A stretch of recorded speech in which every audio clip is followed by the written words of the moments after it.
kemudian cara hidup jemaat maupun pelayanan para rasul, kita dapat bisa mengevaluasi bahwa jemaat Kristiani sudah menghayati solidaritas dan subsidiaritas atau saling membantu dan mencukupi kebutuhan. Mungkin kita juga bisa melihat sendiri aksi-aksi nyata maupun kegiatan di lingkungan maupun di paroki kita yang sudah kita lakukan dalam bentuk APP juga di masa prapaskah, kemudian pengumpulan sembako ya, yang memang benar-benar itu diberikan bagi mereka yang membutuhkan. Ini sangat baik sekali kita lakukan, dan dari Santo Paulus juga memberikan teladan kepada kita, dapat kita contoh juga mengirimkan bantuan jemaat lain yang menjadi awal tradisi kolektor ya. Kemudian mengumpulkan sedikit demi sedikit dari umat, setelah terkumpul disumbangkan kepada yang membutuhkan. Jadi kita bisa mengutip dari Rasul Paulus kepada jemaat di Roma di atas, kita dapat melihat bahwa kepedulian umat beriman dengan mengirimkan bantuan kepada jemaat di Kristen di Yerusalem yang saat itu disingkirkan karena iman mereka kepada Kristus, inilah yang menjadi awal dari kolektor tanah suci. Jadi dikembangkan sampai kita terlaksana sampai saat ini juga. Dari ketiga bacaan di atas kita dapat menyimpulkan bahwa semangat solidaritas dan subsidiaritas merupakan ciri khas cara hidup gereja Katolik. Semangat itu sekarang ini tetap berkembang dalam wujud dana-dana sosial gereja, antara lain dana papa miskin 15% dari kolektor pertama dan amplop persembahan umat. Kemudian dana APP, dana kesehatan, dana pendidikan, dana kematian, dan mungkin ada yang lainnya yang dikelola paroki di wilayah Keuskupan Agung Semarang. Ya, Bapak Ibu Saudara yang terkasih, setelah kita merenungkan dari 3 sub, semoga ini menjadi awal kita atau menjadi masa prapaskah ini menjadi pertobatan bagi kita.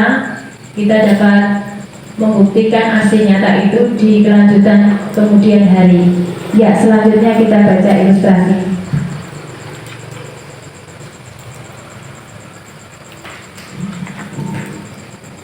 Mengetahui, memahami, melibatkan diri. Dalam pertemuan rutin ketua lingkungan di sebuah paroki, Romo Pina menerangkan kepada para ketua lingkungan tentang pengelolaan dana APB. Bapak Ibu dan saudara-saudara yang terkasih, dana APB adalah salah satu dana sosial gereja yang dikumpulkan oleh seluruh umat beriman dilandasi semangat solidaritas kepada orang miskin. Seluruh umat artinya tanpa memandang usia, status sosial, status ekonomi, seluruh umat beriman diundang untuk terlibat dalam pengumpulan dana sosial tersebut. Siti Wati Tambe Aceh Tamsoyo Pikoleh. Solidaritas kepada sesama yang membutuhkan artinya tanpa memandang hubungan keluarga, suku, dan agama. Sejauh dimungkinkan, dana sosial itu akan disalurkan bagi yang membutuhkan, baik yang berada di wilayah separoki maupun juga lintas paroki, bahkan lintas keuskupan. Lalu, di mana sumber dana sosial gereja itu? Dana sosial gereja dihimpun dari dana APP yang kita kumpulkan selama masa prapaskah. Selain itu, sebagian dari kolektor misa dan sumbangan bulanan umat juga disisihkan sebagai dana sosial gereja. Sumbangan umat untuk pos-pos tertentu seperti dana pendidikan, dana kesehatan, dan juga termasuk bagian dari dana sosial gereja. Jadi, jika memang ada umat yang membutuhkan dana-dana itu, ketua lingkungan dapat mengajukan melalui tim PSE paroki. Menanggapi ajakan itu, Pak Paham, salah satu ketua lingkungan bertanya, kalau begitu yang mengumpulkan dana sosial gereja itu tidak hanya umat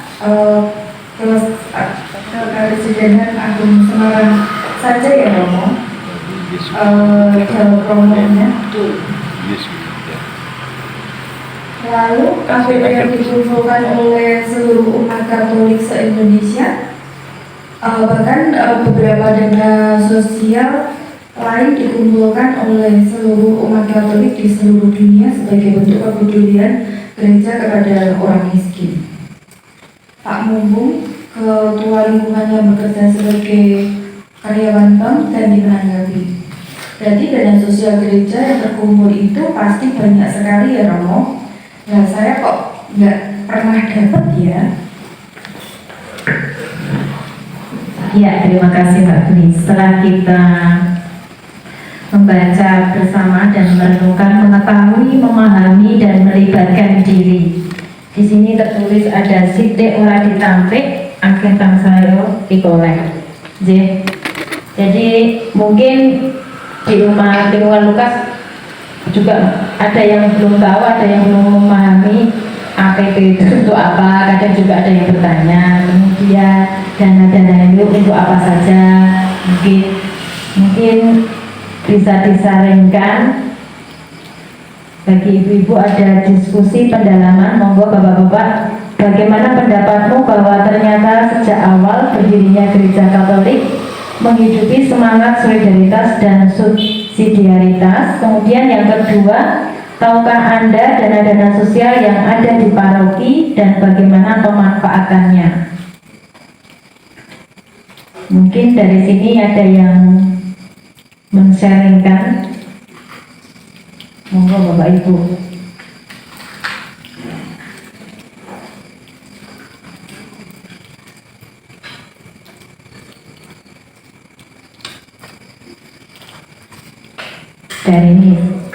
Dari berdirinya Gereja Katolik menghidupi semangat solidaritas dan subsidiaritas. Monggo.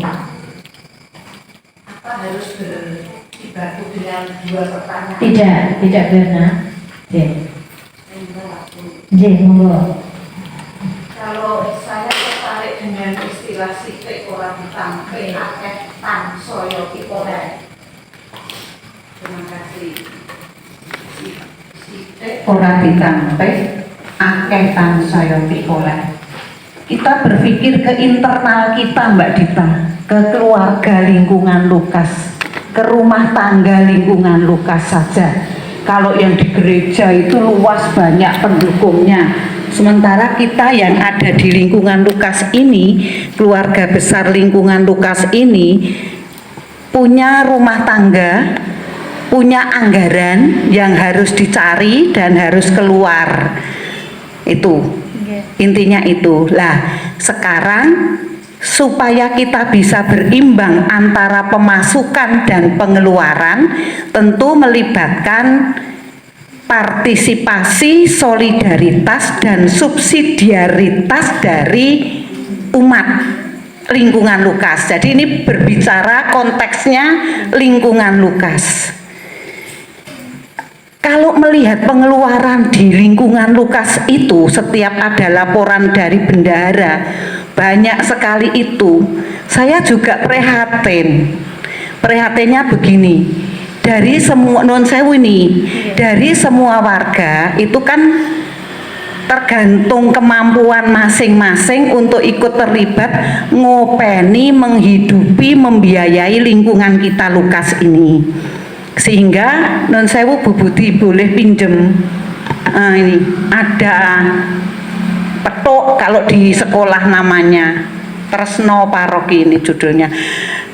Ini kan ada banyak hal yang harus diisi ya. Mungkin Mbak Dita juga tidak mencermati, saya pun tidak, karena baru lihat apa yang harus direnungkan itu. Ada kebutuhan untuk lingkungan Lukas sendiri, lalu ada yang harus disetor ke paroki, persembahan, perawatan, seminari, caos daromo. Ini ada 4 kotak dan harus dipenuhi. kalau ini yang paroki ini temannya dari lingkungan-lingkungan lain banyak. Misalnya yang dimasukkan 10.000, 10.000, 10.000, begitu masih ada yang lain yang memasukkan. Tapi yang di kita ini kalau hanya kecil malah kadang ada yang lupa, tidak rutin ngiur atau memberikan sumbangan pribadi ke lingkungan, itu lama-lama lingkungan Lukas timpang. Yang rajin-rajin, yang tidak peduli, tidak ngiur, di sini yang saya prihatinkan. Jadi ini dengan renungan yang Advent yang Prapaskah yang kelima ini menggugah hati saya pribadi untuk senantiasa ikut terlibat menghidupi lingkungan Lukas dari penggalangan dana umat lingkungan Lukas, supaya bendahara itu juga tugasnya berat, ngumpul ke amplop, ijik mider mubeng ya toh, setiap kegiatan mesti nggawa tas gede karena amplop jangan sampai ketinggalan. Lah kalau amplop itu sudah diberikan ya di rumah berkali-kali dibuatkan lali, saya sendiri juga begitu, tapi saat lupa itu ya harus mengingat kembali, cocokkan dengan bendahara. Aku laline Januari, Februari, Maret, April aku dongiur, ya wajib nek sudah menjadi kesepakatan bersama supaya dana lingkungan itu tidak komplang.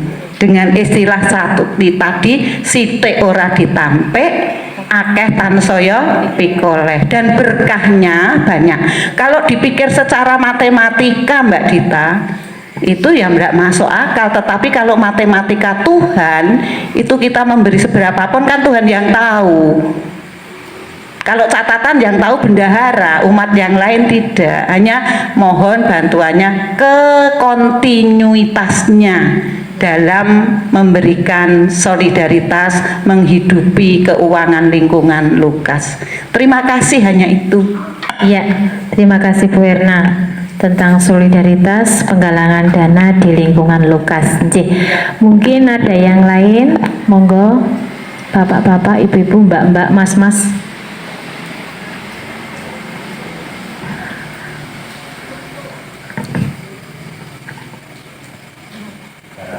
Barat kiri, Mas Anton, monggo. Kalau saya yang tertarik kata subsidiaritas atau keseluruhan membantu bagian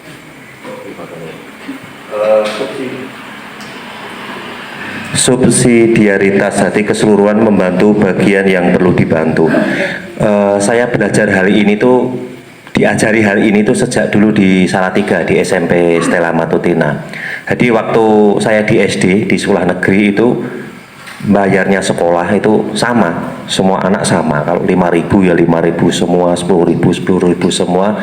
Tapi begitu masuk SMP, saya nggak tahu SPP teman saya berapa, ini berapa nggak tahu. Berarti memang ada yang 5.000, ada yang mungkin berapa kali lipat dari itu, ada yang kurang dari itu, atau juga mungkin ada yang gratis.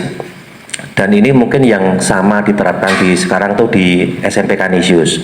Jadi memang suatu hal yang baik, tujuannya apa? Tujuannya berlatih berbagi supaya semua bisa menikmati pendidikan dengan baik, dan juga memberikan kesempatan yang diberikan berkat rezeki lebih oleh Tuhan secara tidak langsung bisa membantu supaya teman-temannya yang lain juga bisa mengikuti pendidikan dengan baik.